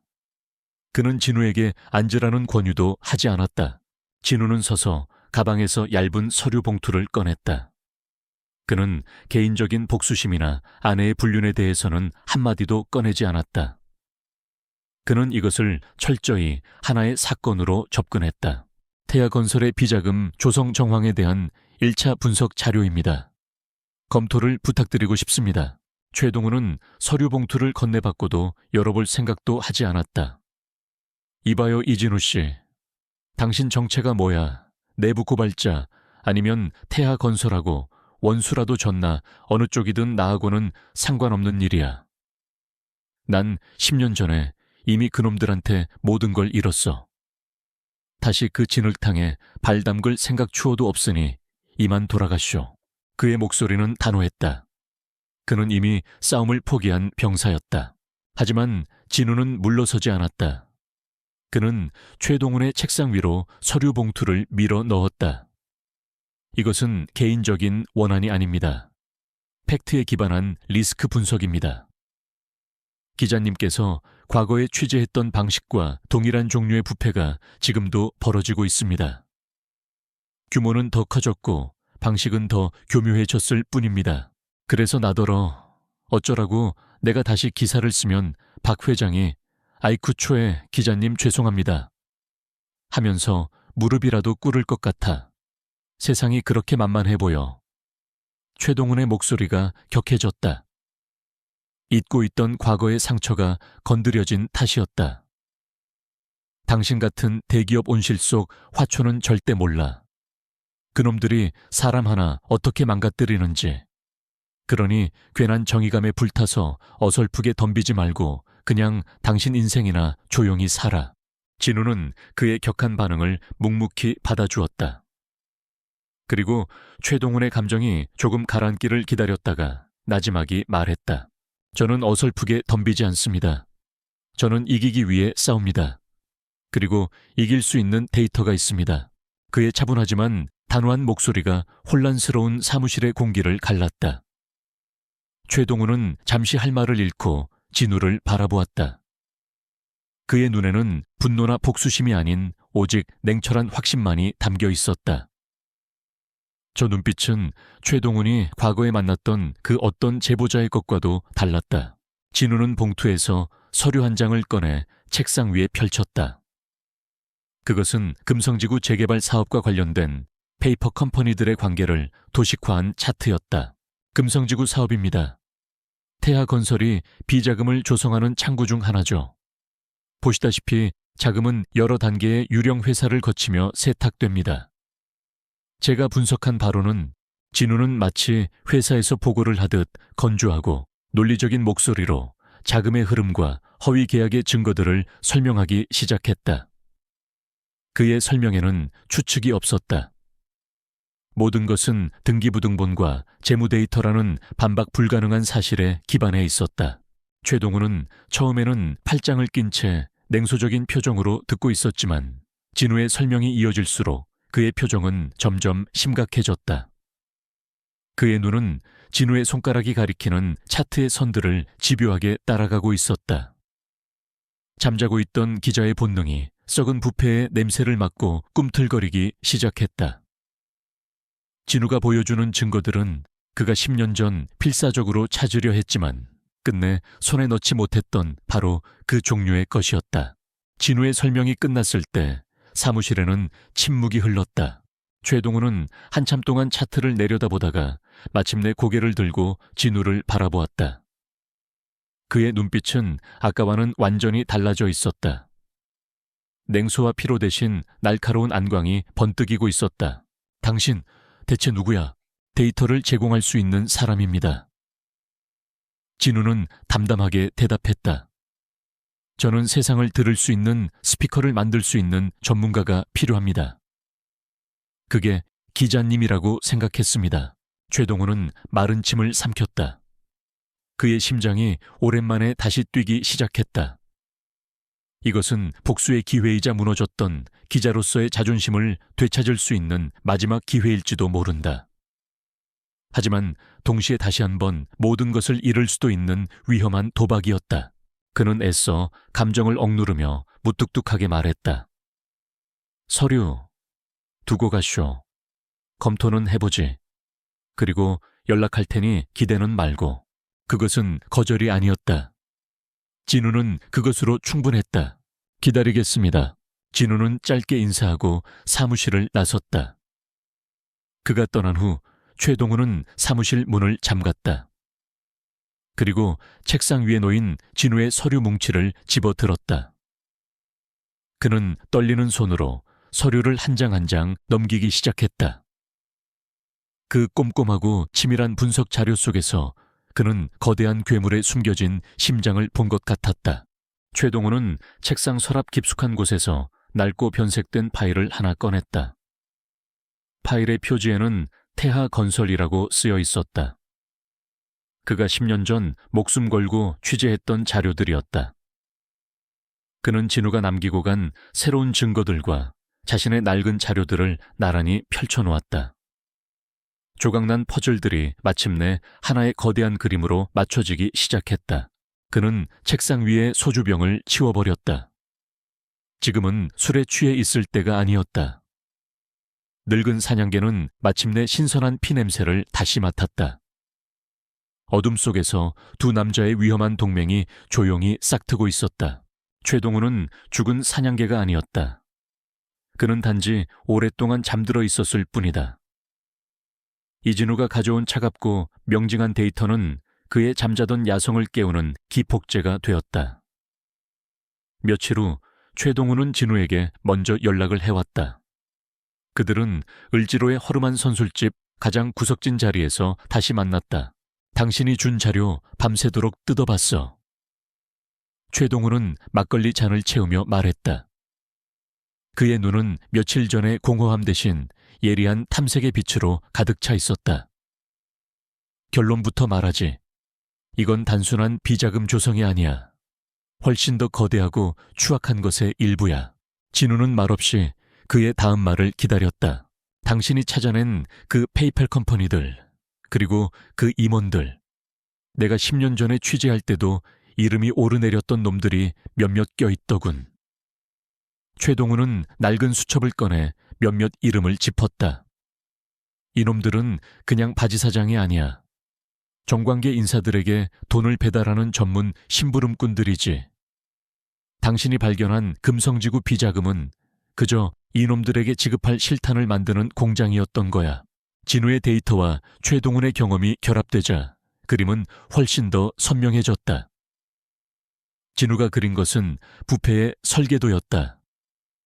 최동훈은 그 설계도 위에 인물들의 이름과 관계, 그리고 과거의 행적이라는 혈관을 그려 넣었다. 그들의 공조는 완벽한 시너지를 냈다. 진우는 낮에는 회사에서 무의미한 서류 더미를 뒤적이는 척하며 밤에는 최동훈이 던져주는 단서들을 바탕으로 데이터의 그물을 짰다. 최동훈은 과거에 연을 맺었던 정보원들을 다시 찾아 나섰다. 한직으로 밀려난 전직 공무원 양심의 가책을 느끼는 시청 하급 직원 경쟁사에게 밀려 앙심을 품은 업계 관계자들. 그는 진우가 제공한 구체적인 데이터를 미끼로 그들의 입을 열게. 박태민은 덫에 걸린 짐승처럼 초조해졌다. 세상은 겉보기에는 아무 문제 없이 돌아가고 있었다. 태하건설의 주가는 안정적이었고 그가 공들이던 강남의 재건축 프로젝트도 순항하는 듯 보였다. 하지만 수면 아래에서는 미세하지만 불길한 조류가 느껴졌다. 차민준 의원은 국정감사 준비로 바쁘다는 핑계로 그의 연락을 피하기 시작했다. 주거래 은행의 담당자는 금성지구 사업의 불투명한 자금 흐름에 대해 추가 소명 자료를 요구하며 그를 귀찮게 했다. 마치 보이지 않는 손이 그의 제국을 둘러싼 성벽의 벽돌을 하나씩 빼내고 있는 듯한 기분 나쁜 감각이었다. 그 보이지 않는 손의 주인이 이진우라는 것을 그는 본능적으로 알고 있었다. 하지만 증거가 없었다. 그저 불쾌한 심증뿐이었다. 이진우는 회사에서 유령처럼 지내고 있었고 그의 주변에서는 어떤 특이 동향도 감지되지 않았다. 이 고요함이 박태민을 더욱 미치게 만들었다. 뱀은 소리 없이 다가와 발목을 무는 법이다. 그의 분노와 불안은 고스란히 김수연에게 향했다. 그는 밤늦게 술에 취해 들어와 당신 전 남편 그 음흉한 새끼가 아직도 내 주변을 캐고 다니는 것 같아 라며 고래고래 소리를 질렀다. 수연은 겁에 질려 아무 말도 하지 못했다. 그녀가 꿈꾸던 화려하고 열정적인 삶은 이제 언제 터질지 모르는 시한폭탄 옆에서 하루하루를 버티는 공포의 시간이 되어 있었다. 궁지에 몰린 박태민은 가장 원시적이고 확실한 방법을 선택하기로 결심했다. 문제의 근원을 제거하는 것. 이진우라는 존재 자체를 이 세상에서 지워버리는 것이었다. 그는 수연이 보았던 정체를 알 수 없는 남자들에게 다시 연락했다. 도심의 으슥한 지하 주차장에서 이루어진 만남. 그는 두꺼운 돈 봉투와 함께 이진우의 사진 차량 번호 그리고 출퇴근 경로가 적힌 메모를 건넸다. 사고로 처리해. 그의 목소리는 얼음장처럼 차가웠다. 음주운전 트럭이 들이받은 것처럼 흔적 남기지 말고 깔끔하게. 남자들은 말없이 돈 봉투를 받고 어둠 속으로 사라졌다. 박태민은 채 기댄 차에 담배에 불을 붙였다. 연기가 그의 비정한 얼굴을 감쌌다. 그는 이것으로 모든 것이 끝날 것이라고 믿었다.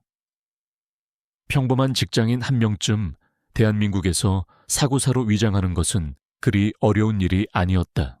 하지만 그는 상대가 이진우라는 사실을 잊고 있었다. 이진우는 리스크 관리 전문가였다. 그의 일은 세상의 모든 불확실성 속에서 최악의 시나리오를 예측하고 그것을 대비하는 것이다. 그는 박태민처럼 궁지에 몰린 비이성적인 인간이 어떤 선택을 할지 이미 여러 번 시뮬레이션해 보았다. 물리적인 위협. 그것은 발생 확률이 낮은 꼬리 위험 타일 리크이었지만 일단 발생하면 모든 것을 끝장낼 수 있는 치명적인 변수였다. 그는 이 가능성을 절대 무시하지 않았다. 그는 몇 주 전부터 자신의 채 고성능 4채널 블랙박스를 설치했다. 전후좌우 모든 방향을 24시간 녹화하는 장비였다. 그는 매일 출퇴근 경로를 조금씩 바꾸었고 백미러에 같은 차량이 반복적으로 비치는지 무의식적으로 확인하는 습관을 들였다. 그리고 며칠 전 그는 하나의 이상 징후를 포착했다. 평범해 보이는 검은색 세단 한 대가 이틀 연속으로 그의 퇴근길 일정한 거리를 두고 따라붙는 것을 블랙박스 영상에서 확인했다. 그는 차량 번호를 조회했고 예상대로 그 번호는 유령 회사의 명의로 등록된 대포 차량이었다. 위험이 현실로 다가오고 있음을 직감했다. 그는 두려워하는 대신 더욱 냉정하게 상황을 분석했다. 적의 공격이 임박했다면 언제 어디서 어떻게 들어올 것인가. 그는 퇴근길의 모든 경로를 지도 위에 펼쳐놓고 CCTV가 적고 차량 통행이 뜸하며 급작스러운 가속이나 차선 변경이 용이한 지점들을 위험 구역으로 표시했다. 그리고 그날 퇴근길에 비가 내리기 시작했다. 진우는 일부러 그가 표시해둔 위험 구역 중 하나인 외곽에 한적한 2차선 도로로 차를 몰았다. 만약 적이 공격해 온다면 예측 가능한 장소에서 맞서는 것이 통제 불가능한 상황에 처하는 것보다 나았다. 이것은 그의 계산된 도박이었다. 아니나 다를까 그의 차가 굽은 내리막길에 접어들었을 때 백미러에 익숙한 검은색 세단이 나타났다. 진우의 심장이 낮게 울렸지만 그의 손은 핸들을 단단히 잡고 있었다. 그는 침착하게 블랙박스가 정상적으로 녹화되고 있는지 확인했다. 그때 전방의 샛길에서 거대한 덤프트럭 한 대가 깜빡이도 켜지 않은 채 슬금슬금 도로로 진입하고 있었다. 비 오는 날의 어스름 속에서 트럭의 거대한 실루엣은 불길한 전조처럼 보였다. 순간 모든 것이 영화의 슬로우 모션처럼 펼쳐졌다. 뒤따라오던 검은색 세단이 갑자기 속도를 높여 그의 차 왼쪽으로 바짝 붙었다. 그의 퇴로를 차단하려는 움직임이었다. 동시에 앞쪽의 덤프트럭이 샛길에서 완전히 튀어나와 도로를 가로막듯 그의 차 정면을 향해 돌진해왔다. 앞뒤로 완벽하게 포위된 피할 수 없는 함정이었다. 평범한 운전자라면 공포에 질려 급브레이크를 밟았을 것이다. 그리고 그 결과는 덤프트럭과의 정면 충돌 즉사였을 것이다. 하지만 진우는 브레이크를 밟지 않았다. 그의 머릿속에서는 이미 수십 번의 시뮬레이션이 끝난 상태였다. 그는 가속 페달을 끝까지 밟았다. 크왕! 그의 차 엔진이 비명을 질렀다. 차는 총알처럼 튀어나가며 덤프트럭의 전면과 도로 가드레일 사이에 아슬아슬한 틈새를 향해 돌진했다. 덤프트럭 운전사의 당황한 눈이 스쳐 지나갔다. 콰지지직, 끔찍한 금속 마찰음이 귀를 찢었다. 진우의 차 오른쪽 측면이 덤프트럭의 범퍼에 긁히며 찌그러졌지만 직격은 피했다. 그는 충격으로 핸들을 놓칠 뻔한 것을 간신히 바로잡았다. 그의 차는 균형을 잃고 스피나며 도로 위를 몇 바퀴 돌다가 가드레일을 들이받고 간신히 멈춰 섰다. 뒤따르던 검은색 세단은 상황이 틀어지자 잠시 멈칫하더니 이내 반대 차선으로 불법 유턴하여 어둠 속으로 사라졌다. 거대한 덤프트럭은 미처 속도를 줄이지 못하고 도로 옆 배수로에 처박혔다. 차 안은 에어백이 터지며 발생한 매캐한 연기와 고무타는 냄새로 가득했다. 진우는 안전벨트를 풀고 비틀거리며 차에서 내렸다. 어깨와 옆구리에 욱신거리는 통증이 느껴졌지만 큰 부상은 없었다. 그는 빗속에 서서 자신이 방금 빠져나온 처참한 사고 현장을 둘러보았다. 그는 경찰에 신고하기 전에 가장 먼저 해야 할 일이 있었다. 그는 다시 차 안으로 들어가 룸미러 뒤에 달려있던 블랙박스를 떼어냈다. 그리고 그 안에서 작은 마이크로 SD 메모리 카드를 조심스럽게 꺼냈다. 그의 손바닥 위에 놓인 손톱보다도 작은 이 물건. 여기에는 모든 것이 담겨 있었다. 검은색 세단이 의도적으로 자신을 위협하는 장면, 덤프트럭이 비상식적으로 도로에 뛰어드는 장면, 그 모든 것이 한치의 오차도 없이 녹화되어 있었다. 박태민은 스스로 돌이킬 수 없는 실수를 저질렀다. 그는 이 싸움을 단순한 비리 폭로전에서 살인 미수라는 명백한 형사사건으로 격상시켰다. 그는 진우에게 가장 확실하고 가장 치명적인 증거를 제 손으로 선물한 셈이다. 멀리서 경찰차의 사이렌 소리가 들려오기 시작했다. 진우는 빗물에 젖은 채 흠뻑 젖은 손으로 휴대폰을 꺼내 한 사람에게 전화를 걸었다. 고 기자님, 수화기 너머에서 다급한 최동훈의 목소리가 들려왔다. 이 선생 이 시간에 무슨 일이오? 밖이 시끄러운데. 진우는 폐허가 된 사고 현장을 배경으로 나지막이 말했다. 선물입니다. 박태민이 보낸 아주 확실한 선물. 이제 모든 게 끝났습니다. 그의 목소리는 비에 젖어 있었지만 그 어느 때보다도 차갑고 단단했다. 체스판의 마지막 말이 놓였다. 그것은 바로 체크메이트였다. 사고 다음 날 아침 최동훈의 사무실. 낡은 소파 위에는 밤새 한숨도 자지 못한 이진우가 앉아 있었다. 그의 셔츠는 어제의 빗물과 흙먼지로 더러워져 있었고 어깨에는 사고의 충격으로 짙은 멍이 들어 있었다. 하지만 그의 눈은 그 어느 때보다도 맑고 차가웠다. 최동훈은 책상 위 모니터에서 재생되는 블랙박스 영상을 몇 번이고 돌려보았다. 그의 얼굴은 분노와 경악으로 굳어 있었다.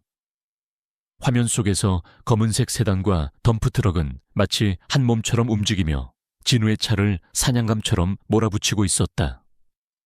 누구라도 이것을 단순한 교통사고라고 말할 수는 없을 터였다. 이건 미친 짓이야. 최동훈이 마침내 입을 열었다. 그의 목소리가 가늘게 떨리고 있었다. 이걸 당장 경찰에 넘겨야 해. 이건 명백한 살인 미수야. 아닙니다. 진우가 조용히 하지만 단호하게 말했다. 지금 경찰로 가면 안 됩니다. 최동훈은 이해할 수 없다는 표정으로 그를 돌아보았다. 제정신이야 목숨을 잃을 뻔했는데 경찰에 가봤자 박태민은 국내 최고의 로펌을 동원해 막아낼 겁니다. 진우는 냉정하게 상황을 분석했다. 덤프트럭 운전사는 거액의 합의금을 받고 운전 미숙기였다고 진술할 테고 검은색 세단은 이미 이 세상에 존재하지 않는 차가 되어 있겠죠. 그들은 이 사건을 단순 교통사고로 축소시키고 오히려 제가 과잉 반응을 한다며 저를 정신 이상자로 몰아갈 겁니다. 언론을 동원해서 말이죠. 그의 말에는 한치의 감정도 섞여 있지 않았지만 그래서 더 설득력이 있었다.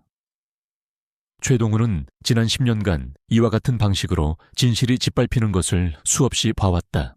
그럼 어쩔 셈이야. 이 증거를 그냥 썩힐 셈은 아닐 테고 순서가 틀렸습니다. 진우가 말했다. 적을 쓰러뜨리려면 먼저 그를 고립시켜야 합니다. 그가 가진 가장 강력한 무기, 즉 돈과 권력의 네트워크를 먼저 파괴해야 합니다. 그를 보호해주던 성벽을 허물고 그를 벌판으로 끌어낸 뒤에 마지막 일격을 가해야 합니다. 최동훈은 진우의 눈을 바라보았다. 저 눈은 더 이상 평범한 직장인의 눈이 아니었다. 그것은 거대한 적을 앞에 두고 가장 효율적인 공격 루트를 계산하는 전략가의 눈이었다. 자네 말은 비자금건을 먼저 터뜨리자는 건가? 그렇습니다. 진우는 고개를 끄덕였다. 대중의 분노라는 불을 지펴야 합니다. 태하건설을 부패의 상징으로 만들어 모든 파트너와 정치인들이 그들을 손절매하게 만들어야 합니다. 그들이 완벽하게 고립되었을 때 이 살인미수 증거를 공개하는 겁니다. 그때가 되면 아무도 그들을 비호해주지 못할 겁니다. 그것은 무섭도록 치밀하고 잔인한 계획이었다. 최동훈은 온몸에 소름이 돋는 것을 느꼈다. 그는 잠시 망설였지만 이내 결심한 듯 주먹을 꽉 쥐었다. 알았어. 제인 말대로 하지. 그들은 곧바로 행동에 착수했다. 그들은 밤을 새워 진우가 작성했던 보고서를 언론 공개용으로 재구성했다. 복잡한 재무 데이터를 일반인도 쉽게 이해할 수 있는 도표와 그래프로 만들었다. 특히 금성지구 비자금이 김광석 국장을 통해 차민준 의원 측으로 흘러들어간 정황을 집중적으로 부각했다. 이것은 단순한 기업 비리가 아니라 기업과 정치권이 결탁한 거대한 부패 스캔들임을 명확히 하기 위함이었다.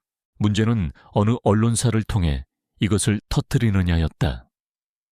메이저 언론사들은 이미 태하건설의 영향력 아래에 있을 가능성이 높았다. 최동훈은 자신의 낡은 인맥 수첩을 뒤지다가 한 이름 앞에서 멈췄다. KCIJ, 한국탐사보도센터.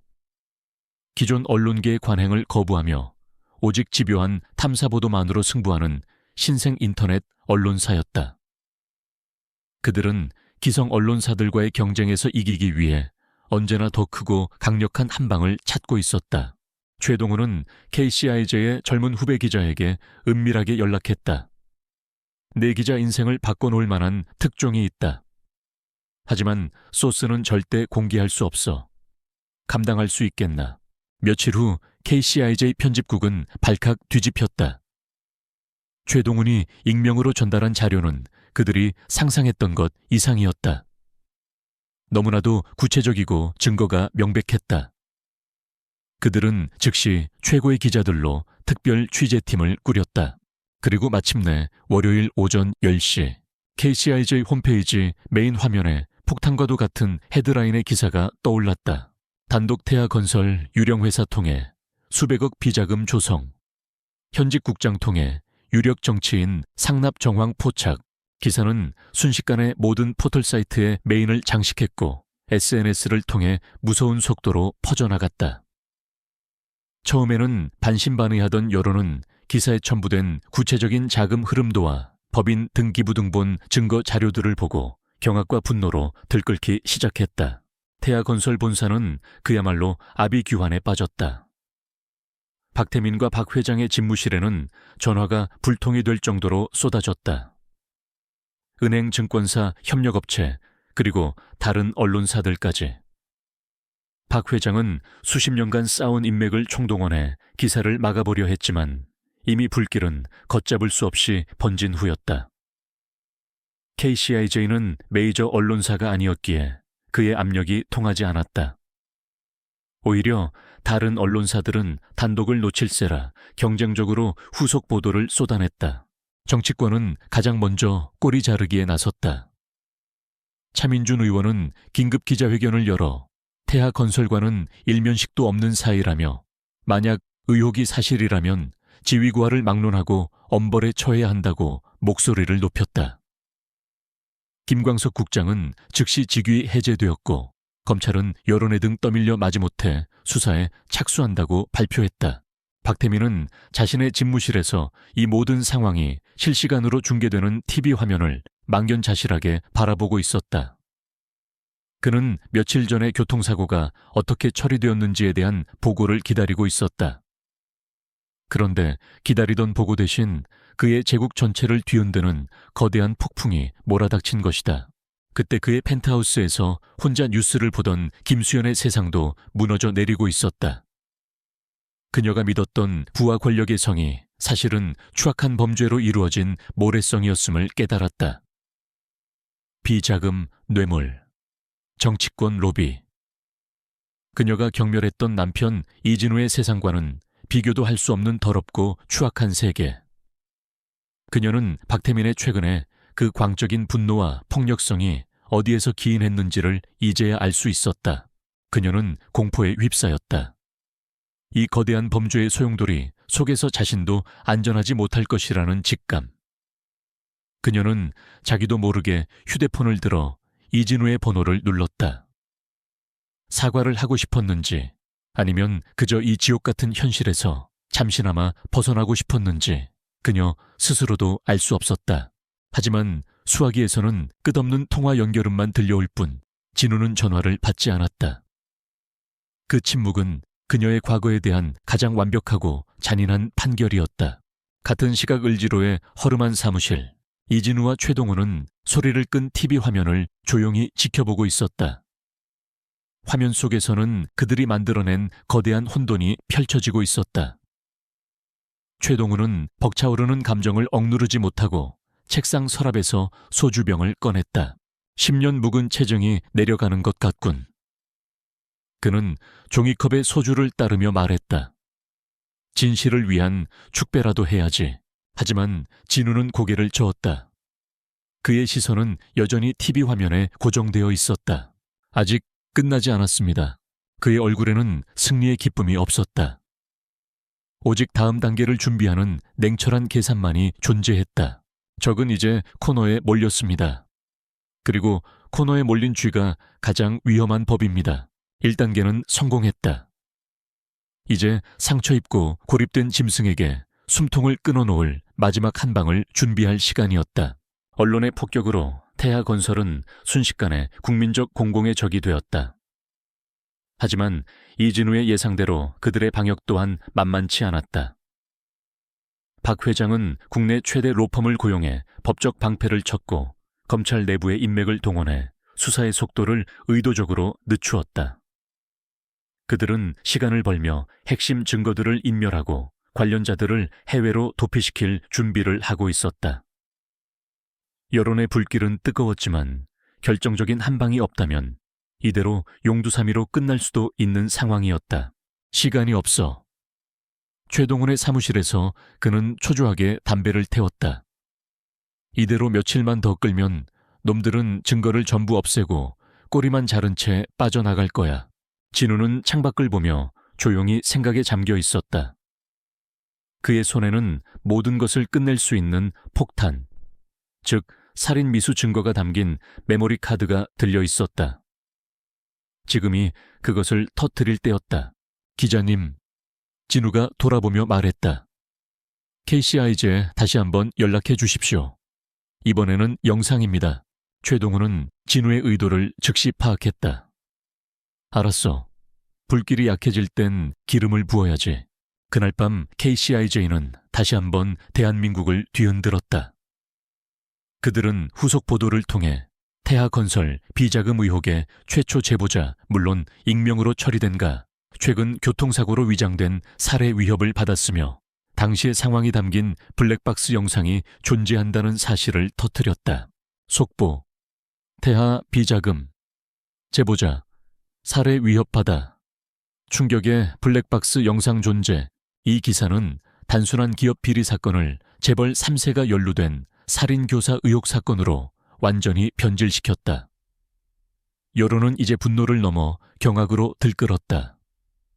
아무리 부패한 재벌이라도 사람의 목숨까지 노렸다는 사실에 대중은 등을 돌렸다. 더 이상 검찰도 정치권도 태하건설을 비호할 수 없는 상황이 되었다. 다음 날 새벽 대한민국 검찰청 특수수사본부 소속 검사와 수사관 수십 명이 움직이기 시작했다. 그들의 목표는 세 군데였다. 서초동의 태아건설본사, 평창동의 박 회장 자택, 그리고 청담동의 박태민의 펜트하우스. 태아건설본사는 아침부터 들이닥친 수사관들에 의해 순식간에 점령당했다. 압수수색 영장을 제시받은 임원들은 사색이 되었고 직원들은 공포에 질린 채 자리에서 일어나야 했다. 수사관들은 회계 장부와 컴퓨터 하드디스크, 그리고 박 회장 부자의 집무실에 있는 모든 서류를 닥치는 대로 압수했다. 한때 철옹성 같았던 제국의 심장이 속절없이 유린당하는 순간이었다. 같은 시각 박태민은 자신의 펜트하우스에서 밤새 마신 술기운에 취해 잠들어 있었다. 그는 수사관들이 현관문을 부수고 들이닥치는 소리에 쏘스라치게 놀라 잠에서 깼다. 눈앞에 펼쳐진 광경을 믿을 수 없다는 듯 그는 니들 뭐야, 여긴 내 집이야 라며 미친 듯이 저항했다. 하지만 그의 저항은 건장한 수사관 2명에게 가볍게 제압당했다. 그는 잠옷바람으로 수갑이 채워진 채 질질 끌려 나와야 했다. 그 오만하고 위풍당당했던 재벌 3세의 가장 치욕적인 모습이었다. 아버지인 박 회장의 체포는 훨씬 더 조용했지만 그래서 더 서늘했다. 그는 서재에서 차를 마시다가 들이닥친 수사관들에게 담담한 표정으로 압수수색 영장을 건네받았다. 그는 모든 것을 예감한 듯 별다른 저항 없이 순순히 수갑을 찼다. 하지만 집을 나서며 수십 대의 카메라 플래시가 터지는 순간 그의 굳건했던 표정이 무너지며 처음으로 깊은 절망감이 드러났다. 아버지와 아들이 나란히 포승줄에 묶여 검찰청으로 향하는 모습은 모든 방송사의 저녁 뉴스 헤드라인을 장식했다. 태아 제국은 그렇게 단 하루 만에 모든 신화가 벗겨진 채 벌거벗은 죄인의 모습으로 전락했다. 며칠 후 서울중앙지검의 한 조사실, 박태민은 수감복을 입은 채 초췌한 모습으로 앉아 있었다. 며칠간 이어진 강도 높은 조사에 그의 정신은 거의 한계에 다다른 상태였다. 하지만 그는 여전히 혐의를 완강히 부인하며 모든 것이 이진우의 음해라고 소리치고 있었다. 담당 검사는 골치가 아프다는 듯 머리를 긁었다. 그때 조사실의 문이 열리고 한 남자가 들어섰다. 이진우였다. 그는 참고인 신분으로 검찰의 요청을 받고 출두한 참이었다. 박태민은 진우의 얼굴을 보자마자 이성을 잃고 달려들려 했다. 이 개자식 내놈이 감히 나를. 수사관들에게 제지당한 박태민이 짐승처럼 으르렁거렸다. 진우는 그런 그를 아무런 감정 없는 눈으로 바라보았다. 마치 실험실의 표본을 관찰하듯 검사의 허락해 진우는 박태민의 맞은편 의자에 앉았다. 당신이 왜 여기 있어? 여긴 내놈이 있을 자리가 아니야. 박태민이 악을 썼다. 진우는 처음으로 입을 열었다. 그의 목소리는 조사실의 차가운 공기처럼 낮고 평온했다. 당신의 첫 번째 실수는 상대를 잘못 평가한 겁니다. 당신은 나를 감정적인 장애물로 봤지 전략적인 상대로 보지 않았습니다. 위협 수준을 잘못 판단한 거죠. 리스크 관리의 가장 기본적인 원칙을 무시했습니다. 진우는 말을 이었다. 그의 목소리는 비난이 아닌 실패한 프로젝트를 분석하는 보고서처럼 들렸다. 두 번째 실수는 과잉 반응이었습니다. 당신이 내 회사에 압력을 넣어 나를 좌천시켰을 때 나는 확신했습니다. 금성지구 비자금이 당신의 치명적인 약점이라는 것을. 당신은 스스로 당신의 약점을 내게 가르쳐준 셈입니다. 박태민의 얼굴이 하얗게 질려갔다. 그리고 당신의 마지막, 그리고 가장 치명적인 실수는. 진우는 잠시 말을 멈추고 박태민의 눈을 똑바로 쳐다보았다. 폭력을 사용한 겁니다. 당신은 이성적인 데이터만으로는 얻을 수 없는 감정적이고 반박 불가능한 증거를 스스로 만들었습니다. 당신은 당신의 목을 자를 칼을 내 손에 직접 쥐어준 겁니다. 그 순간 박태민의 모든 것이 무너져 내렸다. 그는 진우의 힘이나 권력에 패배한 것이 아니었다. 그는 처음부터 끝까지 상대의 지적인 능력 앞에 완벽하게 농락당하고 패배한 것이었다. 그의 오만했던 자아는 산산조각 났다. 그는 더 이상 소리치지 못하고 텅 빈 눈으로 진우를 바라보다가 이내 고개를 떨구고 흐느끼기 시작했다. 같은 시각텅 빈 펜트하우스에서 김수현은 자신의 옷가지를 가방에 챙기고 있었다. TV에서는 박태민이 검찰청으로 압송되는 장면이 반복해서 나오고 있었다. 증오와 경멸로 일그러진 그의 얼굴. 그리고 잠시 후 화면에는 검찰청의 참고인으로 출두하는 이진우의 모습이 비쳤다. 수많은 카메라 플래시 속에서도 그는 조금의 동요도 없이 침착하고 단단한 모습으로 걸어가고 있었다. 화면 하단에는 자막이 떠 있었다. 태하, 제국을 무너뜨린 핵심 제보자 이진우 씨. 그녀가 재미없고 야망 없다고 경멸했던 남자. 그의 침착함이 사실은 강철 같은 의지였음을, 그의 평범함이 사실은 모든 것을 꿰뚫어보는 비범함이었음을 그녀는 이제야 깨달았다. 그녀는 자신이 얼마나 어리석었는지를, 진짜 다이아몬드를 버리고 독이 든 유리 조각을 주었다는 사실을 뼈저리게 깨달았다. 그녀는 그 자리에 주저앉아 소리 없는 눈물을 흘렸다. 후회하기에는 너무 늦어버린 뒤였다. 그날 밤늦게 진우는 검찰청을 나섰다. 수십 명의 기자들이 벌떼처럼 그에게 달려들어 질문을 퍼부었다. 태아건설의 비리를 제보한 동기가 무엇입까에? 박태민 상무에게 하고 싶은 말은 없습니까? 진우는 아무 말도 하지 않았다. 그는 그 모든 소음과 불빛을 뚫고 묵묵히 걸어갔다. 그리고 예약된 택시에 올라탔다. 차창 밖으로 검찰청의 불빛과 기자들의 모습이 멀어져 갔다. 길고 길었던 전쟁이 끝났다. 거짓의 제국은 무너졌고 정의는 그 가장 차갑고 엄정한 형태로 실현되었다. 그의 얼굴에는 어떤 표정도 없었다. 승자의 환희가 아닌 임무를 완수한 자의 고유한 정적만이 그를 감싸고 있었다. 박태민은 횡령, 배임, 살인교사 등의 혐의가 모두 인정되어 징역 15년을 선고받았다. 아버지 박 회장 역시 수백억 원대의 비자금을 조성하고 뇌물을 공유한 혐의로 징역 10년을 선고받고 법정 구속되었다. 한때 대한민국 재계의 신화로 불렸던 태아건설은 총수 일가의 몰락과 함께 회복 불가능한 타격을 입고 결국 파산 절차를 밟게 되었다. 거대한 거짓의 제국은 그렇게 역사 속으로 허무하게 사라졌다. 폭풍의 눈이었던 이진우의 삶에도 마지막 매듭들이 지어지고 있었다. 그는 변호사 사무실의 딱딱한 의자에 앉아 있었다. 맞은편에는 김수현이 앉아 있었다. 몇 달 사이에 그녀는 완전히 다른 사람처럼 보였다. 화려했던 명품 옷과 보석은 사라지고 창백하고 수척한 얼굴에는 깊은 후회와 피로감만이 남아 있었다. 그녀는 마지막으로 서명해야 할 이혼 서류를 앞에 두고 떨리는 목소리로 입을 열었다. 진우 씨, 그녀는 무언가 말을 하려 했지만 미안하다는 그 간단한 단어조차 목구멍에 걸려 나오지 않았다. 그녀는 자신이 저지른 잘못의 무게가 단순한 사과 한마디로 씻겨나갈 수 있는 것이 아님을 알고 있었다. 진우는 그녀를 쳐다보지 않았다. 그의 시선은 창밖의 무심한 풍경에 고정되어 있었다. 그의 마음속에는 더 이상 분노도 원망도, 심지어 연민도 남아있지 않았다. 그녀는 이제 그에게 있어 완벽한 타인이었다. 그는 펜을 들어 자신의 이름이 적힌 칸에 망설임 없이 서명했다. 그리고 서류를 그녀 쪽으로 조용히 밀었다.